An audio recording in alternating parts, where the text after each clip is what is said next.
Hello student.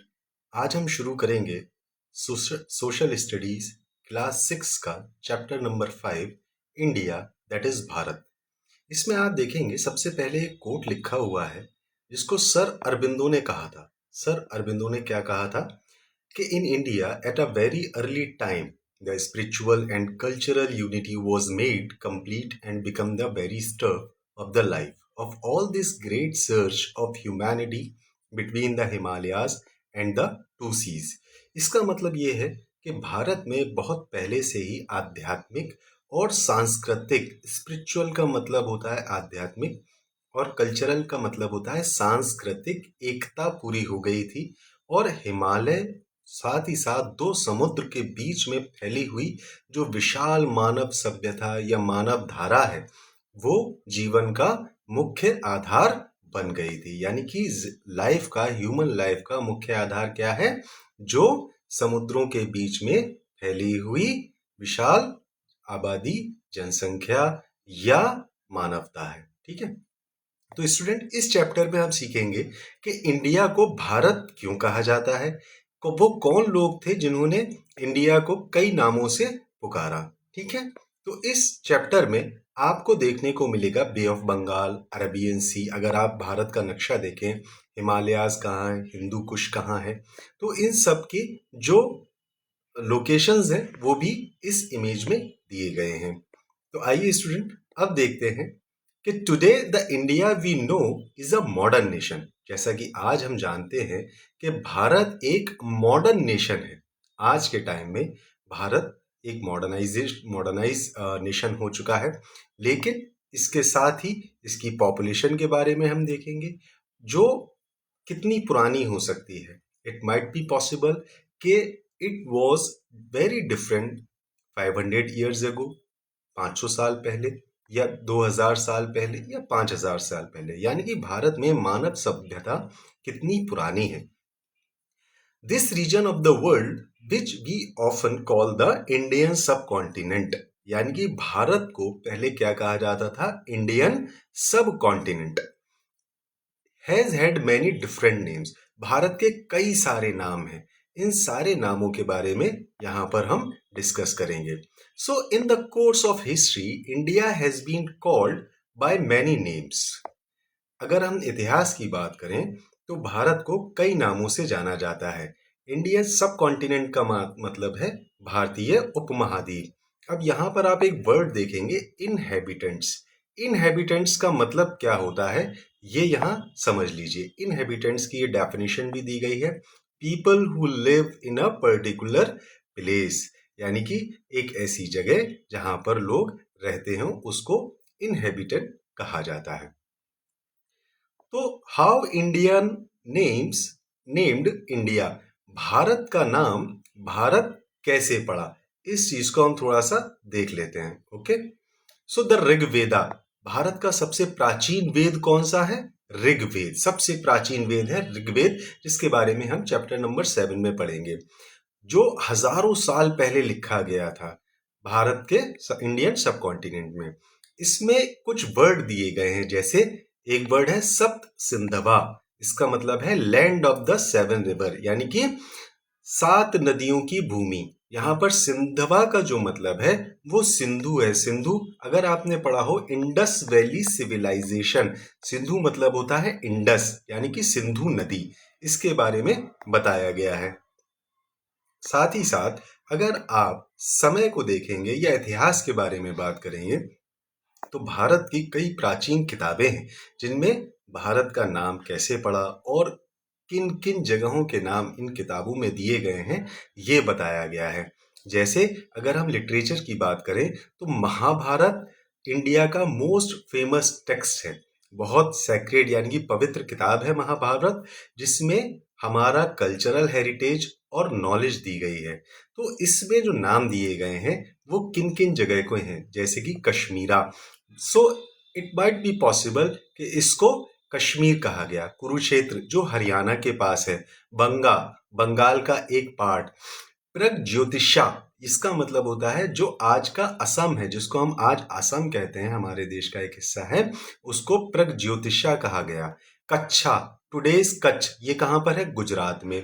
Kerala, जिसको आज हम केरला के नाम से जानते हैं। तो भारत में कई सारे नाम ऐसे हैं जो हमें प्राचीन किताबों में मिलते हैं। But when we do come across a name for the entire Indian subcontinent, जब हम पूरे देश की बात करते हैं, भारत की बात करते हैं, तो हमारे लिए जानना जरूरी हो जाता है कि भारत का नाम कहाँ से आया। ठीक है, because ancient Indian texts are difficult to dates. That is not an easy question to answer. So ये बहुत मुश्किल हो जाता है ढूंढना या पता लगाना कि एग्जैक्टली भारत का नाम कहाँ से आया। तो इसके लिए हम क्या करते हैं, हम किताबें देखते हैं जो प्राचीन किताबें हैं, या इंस्क्रिप्शंस देखते हैं। जैसे द महाभारत में एक वर्ड यूज किया गया भारतवर्षा और जम्बू जम्बू द्वीपा। इसको हम आसान लफ्जों में कहें, आसान भाषा में कहें तो ये होता है जम्बूद्वीप। ठीक है, और इस बारे में महाभारत में लिखा गया है। ठीक है, the first term Bharatavarsha clearly extends to the entire subcontinent, यानी कि जो वर्ड है ये भारतवर्ष, ये पूरे इंडियन सब कॉन्टिनेंट के बारे में कहा गया है। यहाँ पर कई सारी नदियां हैं और अलग अलग तरीके के लोग रहते हैं। न्यूमरस का मतलब होता है डिफरेंट। सो भारतवर्षा का मतलब क्या है? अ कंट्री ऑफ भारताज, यानी कि भारत में रहने वाले लोगों का देश। Bharat is the name of first appears in the Rigveda. तो ये जो वर्ड है भारत, ये सबसे पहले कहाँ आया? सबसे प्राचीन वेद में, जिसका नाम है ऋग्वेद।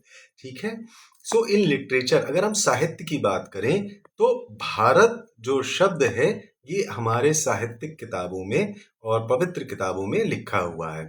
दूसरा टर्म जो है वो जम्बूद्वीप या जम्बूद्वीपा है। इसका मतलब है island of the fruit of the jamun tree, यानी कि एक ऐसा आइलैंड या एक ऐसी जगह जहां पर जामुन के पेड़ होते हैं। ठीक है, अब this is indeed common tree native of India also called jambul tree. यहाँ पर इन शब्दों को जम्बुल ट्री यानी कि जामुन का पेड़ भी कहा गया। Malabar plum tree, Malabar plum tree का मतलब भी वही होता है, जामुन का पेड़। तो Jambu Dvipa came to mean the Indian subcontinent, यानी कि भारत को भारतवर्ष भी कहा गया और जम्बू द्वीप भी कहा जाता है। In fact we get a good clue from Indian emperor. लेकिन अगर हमें कोई एग्जैक्ट क्लू जानना है या एविडेंस है हमारे पास, तो सम्राट Ashok, the king Ashok, great Ashok के लिखे हुए जो भी इंस्क्रिप्शंस हैं उन सब में हमें मिलता है। ठीक है स्टूडेंट, जो आज से लगभग 250 BCE में लिखे गए थे। तो यहाँ पर जो थीम यूज की जाती है या जिस तरीके के नाम दिए जाते हैं वो सब हम इस चैप्टर में पढ़ेंगे। ये आप देख सकते हैं यहाँ पर अंगा, विदेहा, कोसाला, काशी, ये सारी जगहों के नाम दिए गए हैं। जब हम इतिहास में आगे पढ़ेंगे तो इस बारे में भी डिस्कस करेंगे। ठीक है स्टूडेंट, जैसे वंगा है एक वर्ड, ये वंगा दिया है। कुंद्रा है एक वर्ड, ये दिया हुआ है। ठीक, विदर्भा है। तो ये कई सारे वर्ड हैं जो जगह के नाम को आइडेंटिफाई करते हैं। Jambu Dvipa to describe the whole of India, यानी कि जो शब्द है ये जम्बू द्वीप, ये वर्ड है, ये पूरे इंडिया को डिस्क्राइब करता है। Which at the time included what is today Bangladesh. पहले जब हमारे देश का बंटवारा नहीं हुआ था तो हमारे देश में बांग्लादेश भी था, पाकिस्तान भी था और कुछ हिस्सा अफगानिस्तान का भी था भारत में। तो भारत बहुत विशाल देश था सदियों से, लेकिन बंटवारे के बाद, अब बंटवारे से पहले हमारे देश को जम्बूद्वीप कहा जाता था, जिसमें बांग्लादेश, पाकिस्तान और अफगानिस्तान का कुछ हिस्सा शामिल है। A few centuries later, Bharata became the name generally used for Indian subcontinent. कुछ 100 सालों बाद भारत जो नाम है ये पूरे देश के लिए यूज किया जाने लगा। For instance, in an ancient text called the Vishnu Purana, Vishnu Purana में भारत के बारे में क्या लिखा हुआ है ये आप देख लीजिए। ये एक श्लोक है, उत्तरम यस् समुद्रस्य हिमादरस्य कैवा दक्षिणम वर्षम तद भारतम नमः। The country that lies north of the ocean and south of the snowy mountain is called Bharat. इसका मतलब होता है समुद्र के उत्तर में स्थित और बर्फीले पहाड़ों के दक्षिण में स्थित देश को क्या कहा जाता है? भारत। तो अब आप समझ गए होंगे कि भारत का जो जो नाम है, ये भारत, ये कई सारी किताबों में लिखा हुआ है। So Bharat remains in use of even today, यानी कि जो नाम है भारत, वो आज तक चला आ रहा है और सदियों तक रहेगा हमारे देश का नाम। साउथ इंडिया में भारत को क्या कहा जाता है? It might be possible Bharatam. नाम सेम ही है, बट साउथ इंडिया में भारतम कहा जाता है। ये जानना स्टूडेंट बहुत इंटरेस्टिंग है कि हमारे देश की जो डेफिनेशन है वो सभी जगह पर सेम है। जैसे for instance a poem of ancient Tamil literature, Tamil साहित्य में एक पोएम है जिसके बारे में ये कहा गया, जो लगभग 2000 साल पहले की पोएम है। इसमें एक किंग का नाम दिया गया है, known as Cape Kumari in the south. ठीक है, तो अब इस Cape Kumari in the south के बारे में अगर आप देखें तो ये प्राचीन एक कन्याकुमारी है, जिसको कन्याकुमारी कहा जाता है, from the great mountain in the earth. ठीक है, no in the earth in the north, from the ocean on the east and on the west. ठीक, इसमें भारत की सीमाओं को एक्सप्लेन किया गया है। जैसे दक्षिण में क्या है? कन्याकुमारी, उत्तर में हिमालय है, पूरब और पश्चिम में क्या है? समुद्र है हमारे। ठीक है, ईस्ट और वेस्ट में क्या है? समुद्र है। You can now recognise the great mountain in the north and it should not be difficult to identify Cape Kumari या कन्याकुमारी। ठीक है, जब आप ज्योग्राफी के चैप्टर्स पढ़ेंगे so you will understand the exact theme of Kanyakumari. ठीक है स्टूडेंट्स, आगे देख लेते हैं। नाउ द इंडियन कॉन्स्टिट्यूशन, सबसे इंपॉर्टेंट बात यह है कि कॉन्स्टिट्यूशन क्या होता है। बेसिकली यहाँ पर कॉन्स्टिट्यूशन की डेफिनेशन लिखी हुई है कि a documents that spells about the basic principle and laws of a nation, the Indian Constitution, which will be studied in grade 7, came into force in 1950. So basically constitution क्या है? एक documents होता है जिसमें बेसिक प्रिंसिपल या कानून या नियम लिखे होते हैं किसी भी देश के बारे में। ठीक है, और ये हमारा संविधान शुरू कैसे होता है? जिसमें सबसे इंपॉर्टेंट जो फ्रेज है, जो लाइन है, वो इंडिया दैट इज भारत, और इसका हिंदी में मतलब है भारत अर्थात इंडिया। इसका मतलब भारत और इंडिया एक ही हैं, अलग अलग नहीं है।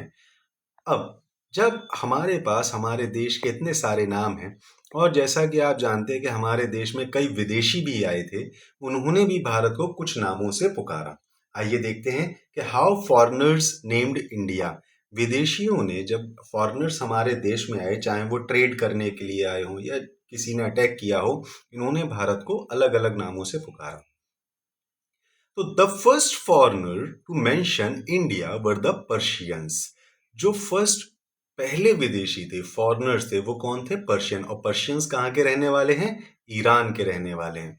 सो 6th सेंचुरी BCE में पर्शियन एम्परर ने भारत पर अटैक करने की कोशिश की थी और यहाँ पर कंट्रोल करने की कोशिश की थी। कहाँ? इंडस रिवर यानी कि सिंधु घाटी सभ्यता, इंडस वैली सिविलाइजेशन के आसपास जो लोग रहते हैं, सिंधु नदी के आसपास जो लोग रहते हैं, उन पर कंट्रोल करने की कोशिश की थी। सो उन्होंने सबसे पहले क्या नाम लिया? Sindhu. So it is not surprise that in their earliest record and stone inscriptions, the Persian referred India as Hind, Hindu और हिंदू। यानी कि पर्शियंस जो थे, ईरान के रहने वाले, इन्होंने सबसे पहले भारत को क्या कहा? सिंधु नदी के किनारे रहने वाले लोगों को क्या कहा? हिंद, हिंदू और हिंदू। तो ऐसा क्यों हुआ? बिकॉज उनकी जो लैंग्वेज थी उसमें वो लोग सिंधु को सही से प्रोनाउंस नहीं कर पाते थे। ठीक है, और एक इंपॉर्टेंट बात कि जो ये शब्द है हिंदू, ये वर्ड है हिंदू, ये ज्योग्राफिकल टर्म में यूज किया गया, ना कि किसी रिलीजियन के टर्म में यूज किया गया। यानी कि जितने भी लोग सिंधु नदी के किनारे रहते हैं वो सब हिंदू हैं। ठीक है स्टूडेंट, आगे देखते हैं। Based on these Persian sources the ancient Greek name the region Indoi और इंडाइक। तो जो एंशियंट ग्रीक लोग थे, ग्रीक जब भारत को पुकारते थे या भारत का नाम लेते थे तो क्या कहते थे? इंडोई और Indike. They drop the initial letter of H. वो एच यूज नहीं करते थे। बाय? बिकॉज एच उनके एग्जिस्ट ही नहीं करता है, उनकी वोकैब में एच एग्जिस्ट नहीं करता। जैसे सिंधु, हिंदू और इंदोई और इंडेक। ठीक है, इस तरीके से हमारे भारत के कई सारे नाम आते चले गए। चाइनीज भी हमारे देश में आए थे। जब चाइनीज हमारे देश में आए, चाहे वो एजुकेशन के लिए आए हों या ट्रेड के लिए आए हों, तो इन्होंने क्या कहा इंडिया को, यंतु और Yindu. This word also originally comes from Sindhu. यानी कि आप देखेंगे कि जितने भी वर्ड भारत देश के लिए यूज किए गए वो सब सिंधु नदी से जुड़े हुए हैं। तो इसमें क्या कहा, सिंधु, हिंदू, इंदु और यिंदु। तो ये सारे शब्द भारत के लिए यूज किए जाते थे स्टूडेंट। अब आगे देखते हैं। ये भारत के संविधान का पहला पेज है, इंडियन कॉन्स्टिट्यूशन का पहला पेज है। उसमें लिखा है इंडिया दैट इज भारत। ये थोड़ा सा ब्लर है, तो अगर आपके पास कोई बुक हो तो उसमें देख लीजिएगा। जो पहली लाइन है वो है India that is Bharat. Okay, अब आगे देखते हैं। इस चैप्टर में इंडियन कॉन्स्टिट्यूशन के बारे में बताया गया है कि ये जो पेज है, ये कॉन्स्टिट्यूशन ऑफ इंडिया, ये कहाँ से लिया गया है, ministry of culture, government of India 2000 से। ठीक है। अब यहाँ पर एक चाइनीज ट्रैवलर के बारे में बात की गई है जिसको वेनसांग के नाम से जाना जाता है। ये चाइना से इंडिया आए थे 7वीं सेंचुरी में और इन्होंने भारत के कई भागों में विजिट किया था, कई भागों में घूमे थे और कई स्कॉलर्स से मिले। इन्होंने बुद्धिस्ट टेक्स्ट यानी कि बुद्ध धर्म की जो किताबें हैं वो इकट्ठा की और 17 साल तक भारत में रहने के बाद ये वापस लौट गए। उन्होंने कई सारी किताबों को ट्रांसलेट किया संस्कृत लैंग्वेज से चाइनीज लैंग्वेज में और several other Chinese scholar visited India over the centuries. Xuanzang के बाद कई सारे चाइनीज स्कॉलर्स भी भारत में शिक्षा के लिए और व्यापार के लिए आना शुरू हो गए। Another Chinese word also derived from Sindhu was Tianzu. So एक और वर्ड भारत के लिए या सिंधु नदी के लिए या सिंधु सभ्यता के लिए यूज किया गया जिसको कहते हैं Tianzhu. But this word could also be understood as heavenly master, यानी कि स्वर्ग का मालिक। तियांजू का मतलब होता है स्वर्ग का मालिक। This reflect the respect the ancient Chinese had for India. China के लोग भारत का बहुत सम्मान करते थे, जिस वजह से उन्होंने भारत को कहा heavenly masters. You are probably quite familiar with a more recent term Hindustan. आपने सुना होगा अक्सर कि भारत को हिंदुस्तान भी कहा जाता है। तो ये शब्द किसने सबसे पहले यूज किया, पर्शियन लोगों ने। कितने साल पहले, लगभग 1800 ईयर्स एगो, 1800 साल पहले इन्होंने ये शब्द यूज किया था। इसके बाद कई सारे इन्वेडर्स या आक्रमणकारी अटैक करने के लिए भारत में आते रहे और इन्होंने इंडिया को हिंदुस्तान कहना शुरू कर दिया। बच्चों ये एक टेबल है, इसमें लिखा गया, can you complete the table of the many names of India. तो पर्शियन में भारत को क्या कहा जाता है, ग्रीक में भारत को क्या कहा जाता है, Latin, Chinese, Arabic and Persian, English और फ्रेंच में भारत को क्या कहा जाता है। इस टेबल को आप लोग फिल कीजिएगा। So before we move on, India is an ancient land. Now we have to understand कि इंडिया क्या है, एक एंशियंट लैंड है। ठीक है स्टूडेंट, ये हम देख लेते हैं। बहुत प्राचीन इतिहास है हमारे देश का और बहुत ही प्राचीन कल्चर है, सांस्कृतिक विरासत है हमारे देश की। और ancient inhabitants of India, India को किन नामों से जाना जाता है, Jambu Dvipa and Bharat. The latter became by dispute in time and it is the name of India in most Indian language. Bharat को अलग अलग नामों से अलग अलग देशों में जाना जाता है। Foreign visitors to or invaders of India mostly adopted names derived from the Sindhu or Indus River. This resulted names like Hindu, Indoi and eventually at last India. So Bharat को किन नामों से जाना जाता है, इन सभी नामों से भारत को जाना जाता है।